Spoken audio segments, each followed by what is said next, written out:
Tugiye gusangira ijambo riri mu gitabo mu rwandiko rw'Abagalatiya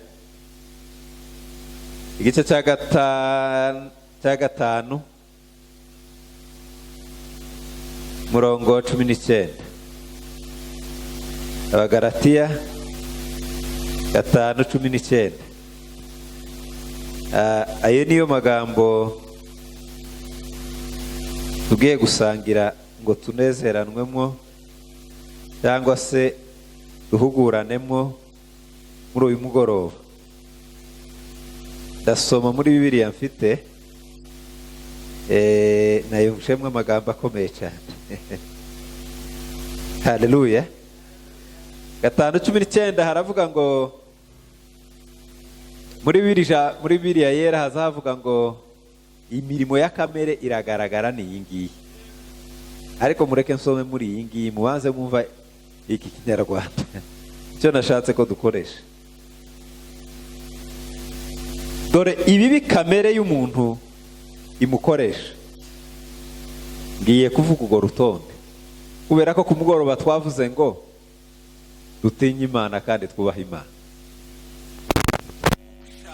Byo mu by'uyutano ayemerera baza ngo se ni gute umusore yotunganya inzira ze, ni gute yoba umuntu mwiza, niki yokora ngo amere neza. Twasanze igisubizo gusa kiravuga ngo yubaha Uwiteka, yubaha ijambo ry'Imana. Hanyuma rero hano hakavuga ibiza biranga umuntu tubasha Imana. Nibyo tugiye gusoma hano. Haravuze ngo dore ibibi kamere y'umuntu imukoresha. Bagiye kubisita. Icya mbere gusambana, icya kabiri kwiyandarika, icya gatatu ubwomanzi, icya kane gusenga ibigirwamana, icya gatanu kuroga, icya gatandatu kwangana, icya karindwi amakimbirane, icy'umunani gufuha, icyenda kurakara, 10 gutera amahane, 11 kwitandukanya n'abandi, 12 kwishamo ibice, 13 ishari, 14 ubusinzi, 15 umurengwe n'ibindi bisa gutyo. Amen. Tuvuge ngo amen. Amen. Haleluya. Hallelujah. Umuntu Imana yamuremye agomba kubaha Imana. Imushira mu ngobyi ya Edeni, iramubwira ngo ibi biti byose uzubirya ariko kiriya ntukagikore. Ngo amare kora ikosa ryitwa kutumvira. Abantu benshi baza baguma kwibaza ngo se Adamu ngo ni ikihe cyaha yakoze. Gusa ni igiti yariye ngo cyangwa ngo si igiti, ngo Bibiliya ngo izivuga nk'amarenga. Nta marenga arimo. Ikintu gusa Adamu yakoze ni ukutumvira icyo Imana yavuze. Ni ico cyaha gusa. Nico kimwe apana bibiri. Inyuze mu irari kare twabikozeho. Inyuze mu irari rikomeye Satani yabonye muri Eva. Abona Eva aroroshe cyane ku buryo ashobora gushukishwa utuntu dukayangana.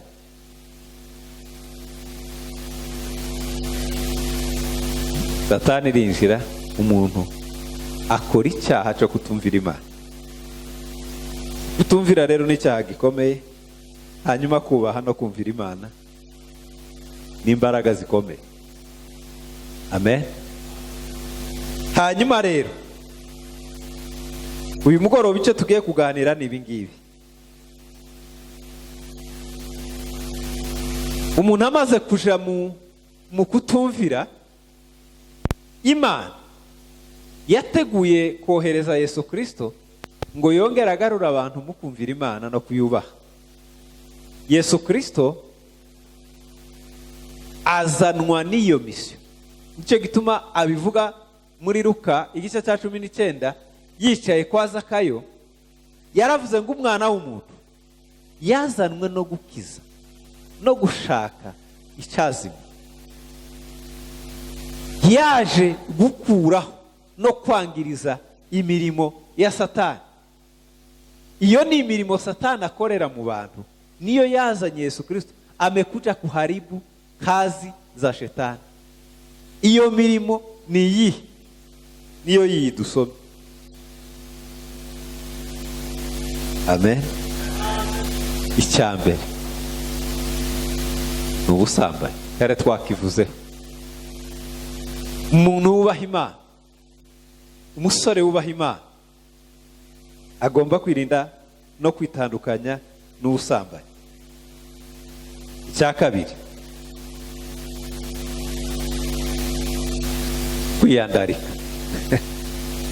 Icyo kinyamurenge mwocumva, kwiyandarika. Umuntu wiyandarise ni umuntu umeze nka gute dawe? Umuntu wiyandarise ni umuntu gito kabisa uraha ngo yiyandarise.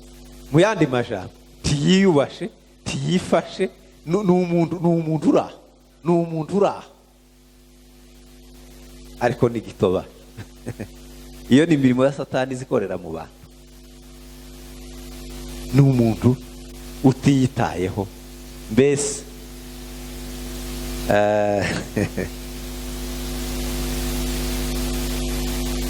Nuko higeze kuba impango imwe kera ivuga ngo Satani yamwandarise.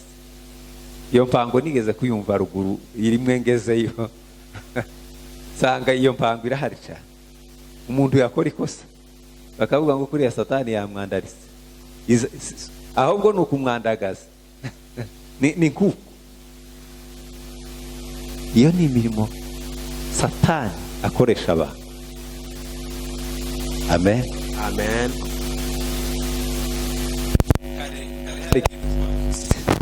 Kare twavuze ngo ikiza gituma twifata neza ni ukubera iki?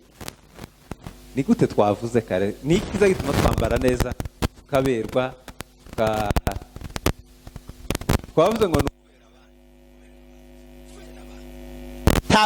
twambara neza kuberaho. Siko twaraganye ba? Nzova hano tuzumvikanye. Twemezanye ko dukora ibintu kubera abandi, kubera ko twaremewe abandi. Nta muntu n'umwe wiremewe. Sinzi umuntu ubivuze muri commentaire twasanze abahe baramye Imana hano. Uzi ikintu yavuze? Yarashatse kuvuga ko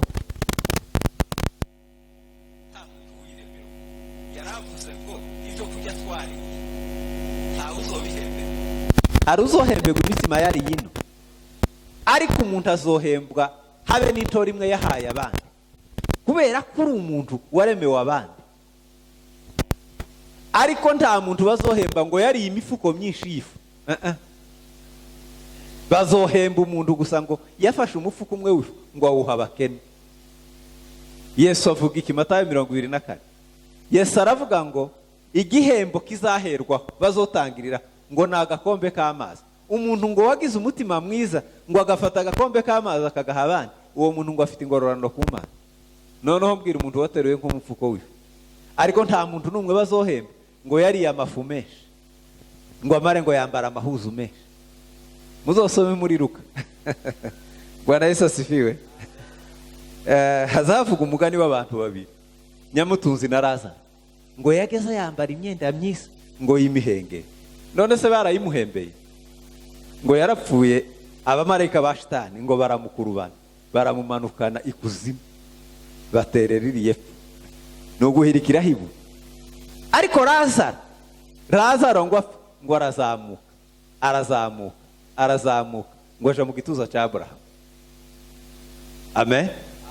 Nyamutunzi ko batamuhembeye amahuzu y'imihengeri yageza yamba izera.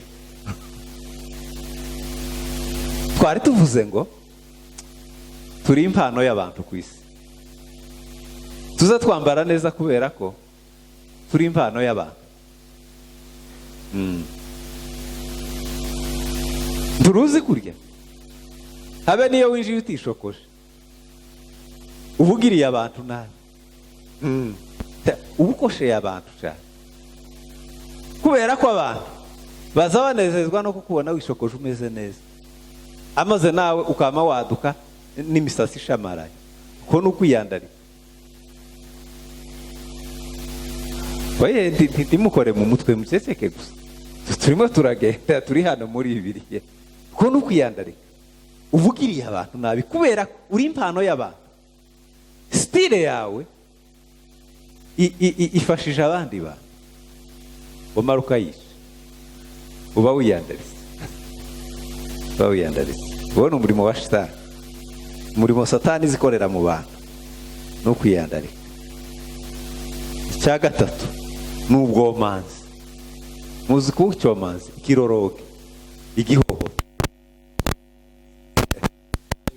iyo ni imirimo Satani zikoresha abantu, izi kugira ikiroroge, kuzugenda ubuzira gahunda, nta mupango,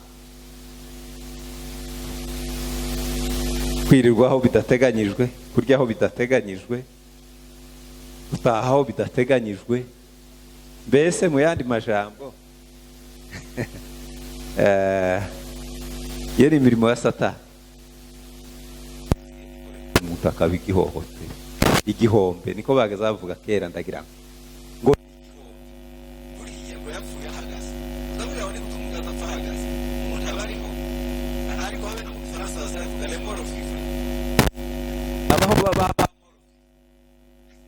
abona abahungu n'abakobwa bapfuye bahagaze, aho ni ibihombe n'ibyo bihohotere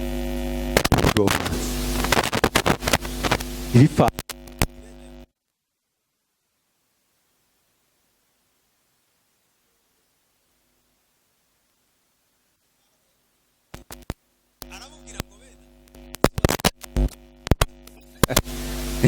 Aravuga ngo bene abo tukazutorera hamwe nabo, uzubatera umugongo. Bene abo bagabo bazabajana hariya ku gatorero ndetse bakagura ikawa, ariko ni ibyomanzi. Uzazinga ipantaro wiruke ubasige ku ikawa, kuko wotindana nabo wobikirandamuke, bo kwanduza. Mwari muzi ko ihene mbi ntawe uzuyizirikaho iyiwe, uzuhungisha iyawe kare. Niba kubwira ngo uriya hene izayona, ntukahegereze iyawe. Iyo izoziguruka izozisimba inzitiro. Ni ukuvuga ngo iyo umuntu agiye burya asazi azazimira bungure nabo. Muri Zaburi, igice cya Zaburi ya mbere haravuga ngo hahirwa umuntu, Bwana asifiwe, ngo utazi ukurikiza imigambi y'abantu, ngo ntiyicarane n'abakobanyi. Uzi gukoba mu Kinyarwanda, guhema umuntu cyangwa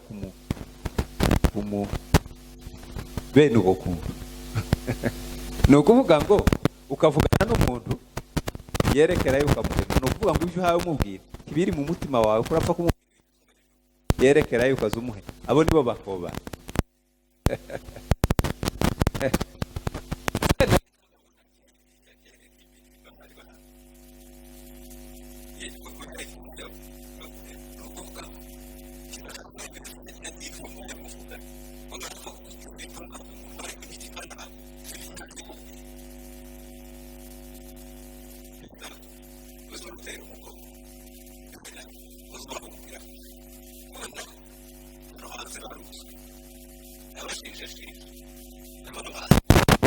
N'abahubu bagaza duhunga igihu ngo bazabaza mu gihu, nibakiza mu gihu bazabaza ku manywa bakagura n'ikawa. Ntugahunge barya bo mu gihu. Ubu nyine ni uguhunga abafite ikawa n'inani.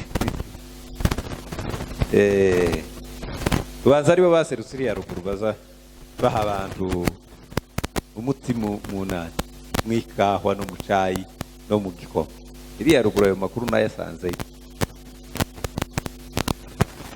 Yagusi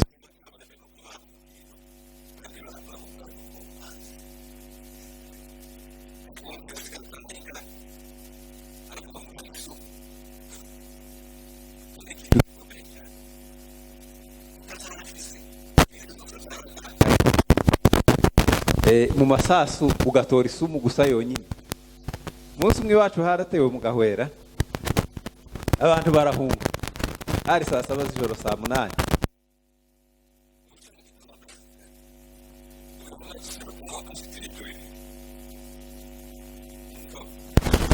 Afite agasashe, twa dusashe tw'imikararo y'umweru, karimo imirembe gusa, no muvuga wo mumenya no hajya kumusiga, afite n'iringateri mu ntoki ibiti stese noroga turamaze zagenze gute ngo yarebye mu nzu ngo aravuga ngo reka tahungana ibintu byose ngo bishobora ari mu masasu menshi, ngo aravuga ngo reka tore nk'ibintu by'ingenzi byozogera ku mumara, yamabaka gasashe k'imirembe, uturembe tujye twaruguru bageze bandika munsi y'urusenge bagashira mu isashi, aragatora n'iringatera arigendera. Inzu yose inzu yose tubona aduserutseho, nuko turaseka nubwo hari ibibazo nubwo hari mu bibazo ariko twarasetse turateba.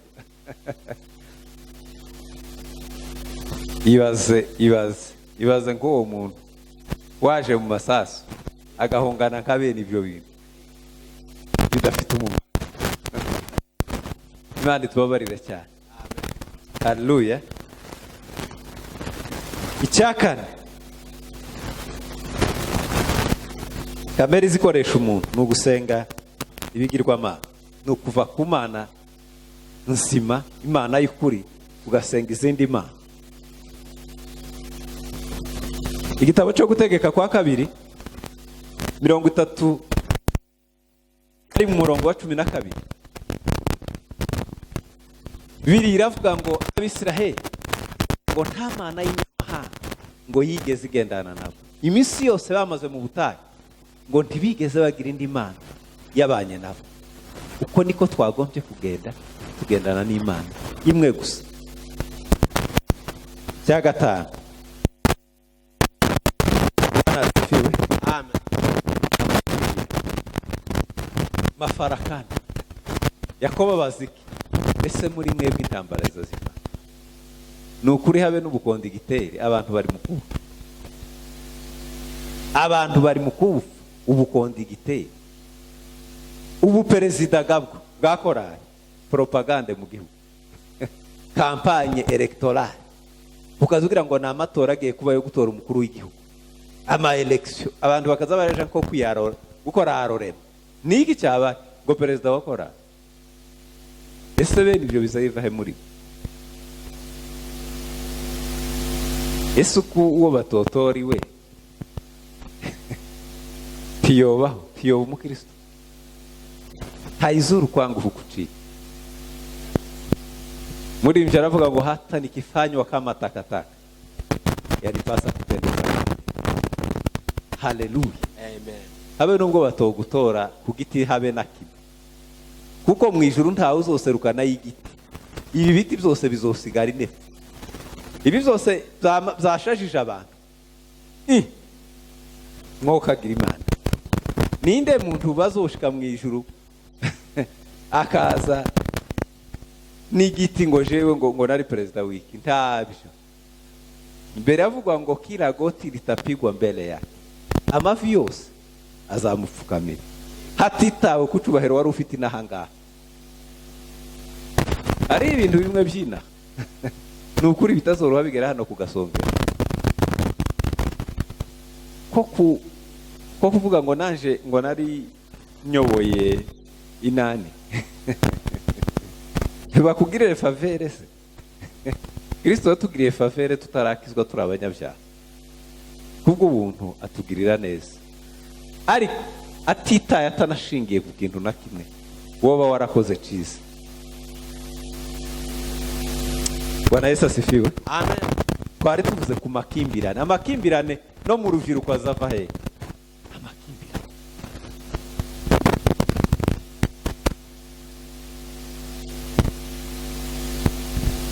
Bwana Yesu asifiwe. Kurakara, ntimukaje murakara, kandi nurakara ntukabitindane. Yesu yaravuze ngo ntukemere ko bwira ukiraka, birashika zogushikira, ariko uzirinde kwirana mu mushinya ngo urara. Niko kurarana gerenade yoguturikana, timukaza murara murakara. Ariko mwari muzi ko kurakara kuza gupunguza amaisha yo kubaho kwisi? Muzamubwira ngo niki gituma bakanya mukwege baza bakina amafilm ntubwira ngo duseke iminsi yiyongera. Kuko umuntu wese w'umushiha ntafite ubuzima bwo kubaho. Nta muntu wokanyaraza ngo amare umwaka adapfuye. Uza wiyaranja utuze ugororoke ushe useke, nibwo buzima. Amen. Amen. Ukanyaraza kurakara ni bibi, ni ibikorwa bya shitani. Iyo ni imirimo ya Satani azatera mu bantu.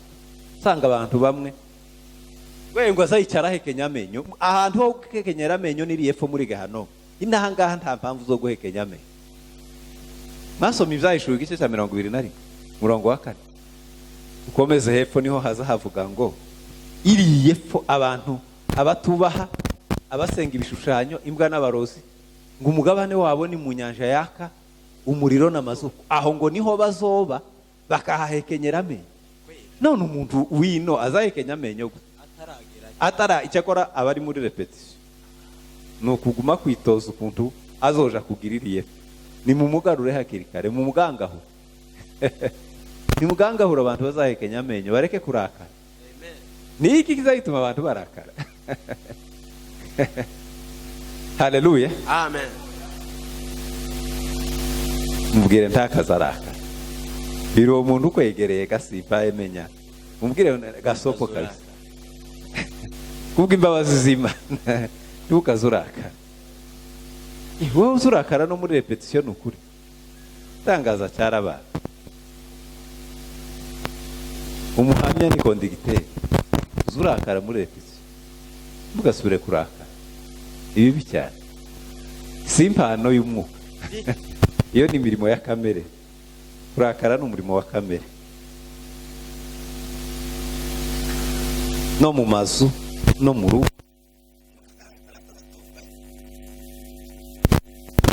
mushiha ni ikintu kibi cyane.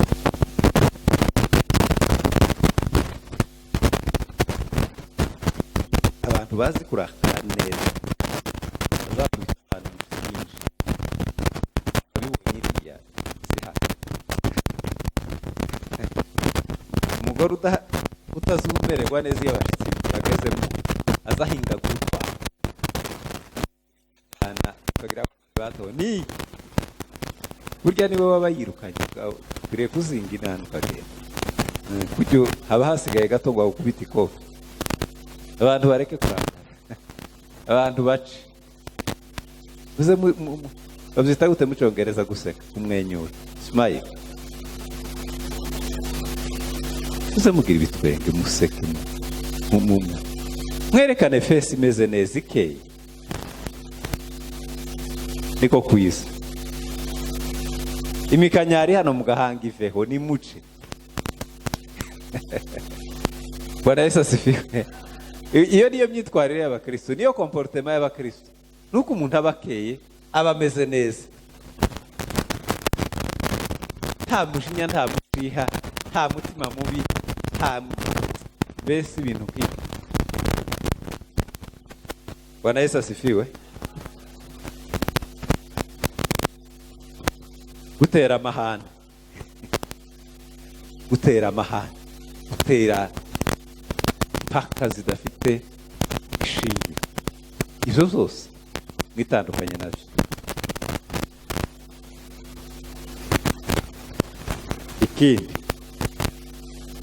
kwishamo ibice, amagurupe, kwirema ibice. Uko hano hari utugurupe k'igihumbi, utugugu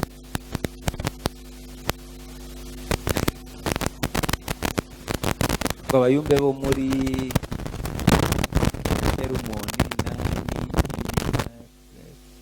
Coca-Cola, Sprite, ni ngubu yeme turi abakristo twese. Nibahagurutsa bariya ngo ye ntibavuze ngo bane ngo ntibavuze, nibamara kukuvuga ugire uzoza uhembwe. Uko bavuze ngo twiyegereje abakristo bose, hari utarimo, ariko ngo mupaka ngo bakore no kuri ka gatitire kiwe, ngo nakakandi, ngo nakagakundi abamwo, ngo nakaka ministre. No. Wohetse amazina ya za ministere ziri hano. twende twomenya no kuyavuga. Mwebwe muri mukumenya kuyavuga uwo yashobora amazina araha hanze. Mureke kwirema ibice. Twese turi ingingo zigize umubiri wa Kristo. Bwana Yesu atukuzwe. Amen. Turi ingingo zigize umubiri wa Kristo. Nta kuguma kugira utugugu n'udukundi bene utwo tuntu ntacyo tumaze. Tube benshi kuba mu makanisa menshi, ariko twese duhuriye ku kintu kimwe. Twese twahamagariwe kuramya Imana no kuyihimbaza. Niba igitaramo kibaye hano, twese nidutarama aho bakubise ingoma. Ngo iyo ngoma ivuze ngo ni iy'abarunaka, wowe iyawe ni iyi. Ingoma zose zivuze n'iz'abakristo. Aho abakristo bateraniye hose tugomba kujyayo. Hari imyuka mibiga yavuye iriya ruguru irimo kuguma kumanukana abantu yo kwirema ibice. Ngo Kadezi ntizoja mu ijuru, ngo Sepeza ngo ntizogira gute, ngo ni ibintu by'abapagani, ni ibintu n'umwuka wa Satani. Ikindi ishari, ariko ubanza mu rubyiruko ritaraba ryinshi cyane, ariko naho rirahari, kubera ko amakuru mfite nuko amakwe amwe ari mu gupfa. Harimo abantu bo mu rubyiruko bari mu kuyagiramo uruhare. Ishari ngo wanyu yashatswe, none nimba yashatswe wenda ufite samedi yawe, kureka kurara ku ijoro, reka gupanika. Nawe hariho uwa gatandatu wawe, buri muntu wese agira iposho ryiwe. Hariho ijyawe posho nawe uzokoraho ubukwe. Gabanya umutima mu bintu umutima muke. Reka ishari. Bakubaza ngo suriya mukobwa ameze, ngo ni umushiha gusa, kandi si ko ameze. Buriya ubufashe isuka ugacukura imva ukamuhamba. Kubera umuntu personalite y'umuntu, CV y'umuntu uyishe kujya ubumwisha, nta kintu umusigiye. Uzi ko hari abantu bazagira ngo ni ibintu zoroheje kwicara bakavuga umuntu nabi. Kiriya kintu ni kibi bikomeye. Uzi ko Imana yajijije Miriyamu arabemba, mushiki wa Aroni na Mose. Mose na Aroni na Miriyamu bari bakoze ikosa rikomeye, bicajwe no kugamba Mose. Imana iravuga ngo sinshobora kwihanganira bene iki kintu. Guhera none Miriyamu arabe yamahinduka ibibembe, umubiri we umera nk'ikirambu cy'inyana inka yaramburuye amezi adashitse, kubera kugamba Mose. Tureke ishari. Tureke iki? Shari. Tureke ishari. Shari ni ribi. Uze wishima mugenzi wawe, nagira akagezeho umufashe kwishima, ariko ntukajye ubabazwa n'ico mugenzi wawe yagezeho. Ejo nawe uzakigera. Habe n'abacuranzi barambwiye ahantu hamwe ngo bari mu kugira ishari. Urebe n'abacuranzi nabo ngo bakagira ishari, n'abaririmbyi nabo ngo bakagira ishari. Acheni wivu, acheni kidomodomo. Yararimbye muhanda aravuga ngo unifinyange Bwana kama upendavyo. Mureke tworoha Imana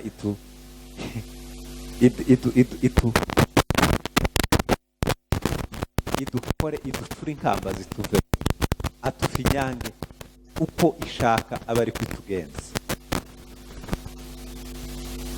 Ubusinzi twari twakivuzeho kare, twirinde ubusinzi cyane. Umurengwe ni damarara, ubwibone, ikiburi, bene ivyo bintu.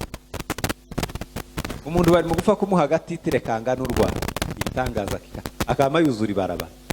Niki ngo nawe ngo bamuha umuyobozi w'ikisi, ni ukuri akantu kangana ku yeme mugabanye kabisa. Mureke dupunguza amaheshima, niho tuzogira success mu bwana. Bwana Yesu asifiwe. Amen. Muzamura ibiganza abo tukiri kumwe turashoje. Naremvuze ngo dupunguze tugabanye heshima. Turuziriya tuba mu makanisa yacu no mu mirimo yindi hanze aho nga. Uku natwe tugira amatitiri yongi kiriyaga muri myure. Ubwo naje ngira yititiri. ariko si cyo ni kivuze imbere y'amaso y'Imana gifite ikihe gisobanuro. Mureke tworo icyo bugufi nibwo Imana izatuzaba. Imirimo ya kamere yose niyo Yesu yaje gukuraho, niyo yaje kurimbura muri twe.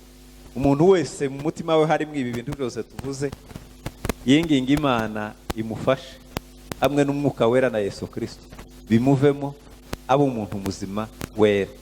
Muhaguruke dusenge.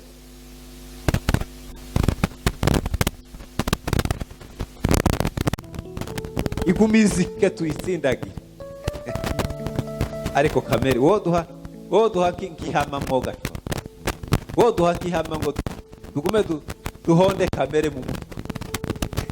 Igumi mano kamere y'ubwibone, kamere yo kwirata. Yeme n'umusatsi nawe n'ukuri uzutuma umuntu yibona ku bandi n'ukuri, kandi gutari uwiwe papa iwabo yari agatsike k'igihumbi. Umusatsi yatiriye n'ukuri ntarohe yikoza ba ni oyayi umusatsi agatsike injwiri nibaza bafite injwiri ya hafi injwiri zara karoro yageza yisokoza gutya ukazugira ngo none ni akamaje ariko ntukumira ahubwo bamukorera ibisigo aho kumusokoza. None n'ukuri nabyo n'ukuri nabyo ni ibintu byo kwirata ku bandi. N'ukuri udusatsi yamadiseho tazi nimba ari ubwoya bw'ihene nimba ari ubw'ibifura yakubiseho gusa takihaye ihene zo mu Buhinde ariko ibintu byarakomeye n'ukuri. Bumve nawe umusatsi yatiriye ni agatsike wowe ukuraho nawe umuha n'amazi yo kunywa n'amasoso yiteye tayo yaragira. Icyo nacyo kikaba ikibazo. N'uturange yacishije hano uko abantu baza birata ibintu z'ubuswa n'ukuri ubuswa ibintu by'ubuswa. Amarange yacishije hano n'ikaramu iyi nani baza bitatira yacishaho gute igitangaza kaba kirabana. N'utundi duke yacishije ku minwa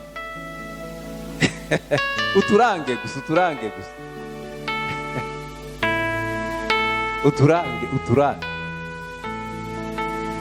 utwo natwo twama umuntu aja mu kirere n'utuzara yashogetse hano.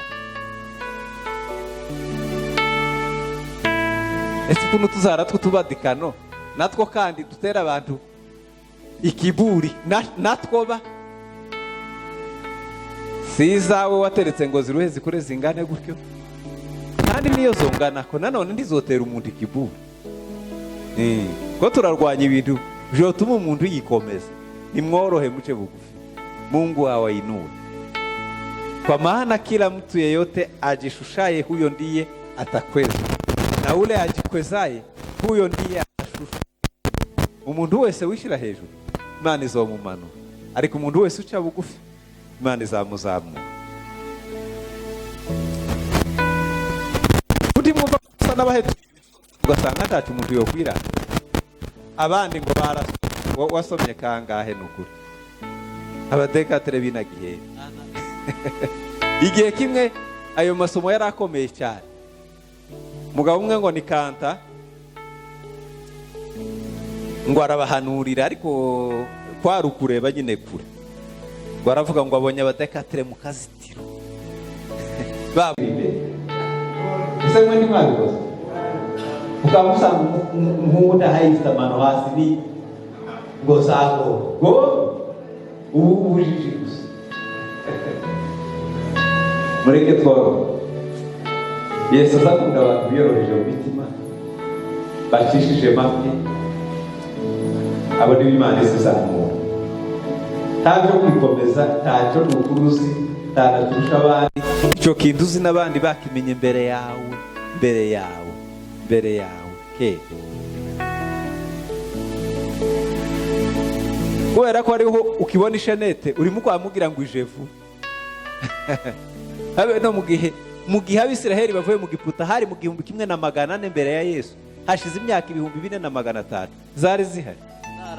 Amaherene yari ahari, nta kintu gisha, kandi ya oropire, bari bambaye y'inoropire, niyo bubatsemwo ihema ry'ibonane, ibintu by'inoropire. Noneho kubuse mwaka umuringa waguze nyukongo urasa bimeze bi, ukamubwiraga ngo ni ikintu gisha, nta kintu gisha ufite pi. Nicyo Salomo yavuze, yaravuze ngo munsi y'izuba ngo nta kintu gisha gihaba. None uretse kamere gusiza ishuka umuntu, ibintu byose birasanzwe kandi biroroshe. Uzunyugwa n'ibintu numara utuze umererwe neza. Nuje w'abandi worohe musangire nabo, urare mu mazu yabo no ku buriri bwabo. Timubona aya mahoteli abaha hanze, nta nimwe ifite uburiri bwiza buruta ubwo mwancumbikiye. Buriya ni bene buriya na bene kiriya kirengeti na bene iriya shuka, nta hoteli nzoja mu ngarize ntaje nakivale. Nzanyiraramo ntagiye mu ivugabutumwa, mba nagiye muri gahunda zo kuruhuka. Ariko mu ivugabutumwa se ho kuja kwinezeza, hano se ni muri ambiance, ni muri Ruyenge. Mu ivugabutumwa se ni loisir, niho hantu ho kuja. Ngo sinza ndara mu mazu y'abantu, azaza arara mu y'Imana, aje mu cari se cinyoni bamushire mu mwobo se n'inzoka. Ese uko abantu bameze bati? Nimugabanye ikiburi, mugabanye kwishyira hejuru, mworohe, nta gikomeye n'ukuri gihari. Imana ibaho umugisha cyane. Muhaguruke dusenge, atazi ibintu byinshi. Gusuza wumva ko ibyo ufite ari ibisanzwe, nta kintu gisha. Nubona gusura berewe uzushima Imana, kubera ko Yesu yaravuze ngo Salomo mu bwiza bwe bwose kuko niwe wari ufite umwanya wa mbere ku isi wo kuberwa no kumera neza, ngo ntiyigeze ngo aberwa ngo akawuwa kamwe k'igiti kimejeje, umusatsi w'ikigori. Mwari mwabona ikigori kitarera, umuheko ugira irende, habe niyo abagore bose boja mu masaro y'i Kampala n'ayi Nairobi, nta muntu wogira irende nk'iry'ikigori, kandi kitabyitayeho gusa Imana ikakinyorosha. Ni ukuvuga ngo wotagangara ukananirwa kurimba k'umuheko umwe w'ikigori. Yaravuze ngo Salomo yarinze apfa atarashobora kurimba k'umuheko umwe w'ikigori, atararimba nk'akanyunyuzwa kamwe gusa. Akanyunyuzwa kamwe kimejeje gusa hagati y'imishuka karamurusha kubera iki? Kuko nta ruhare kabigizemo. Ni ukuvuga ngo karateze gusa Imana iragapamba ngo imare iricecekera. Takwikomplika, mworohe amawazo. Bwana Yesu asifiwe. Mureke tworohe, Imana itugirire neza. Turwanye ingeso zose za kamere zihaguruka muri twe zidukoresha amakosa.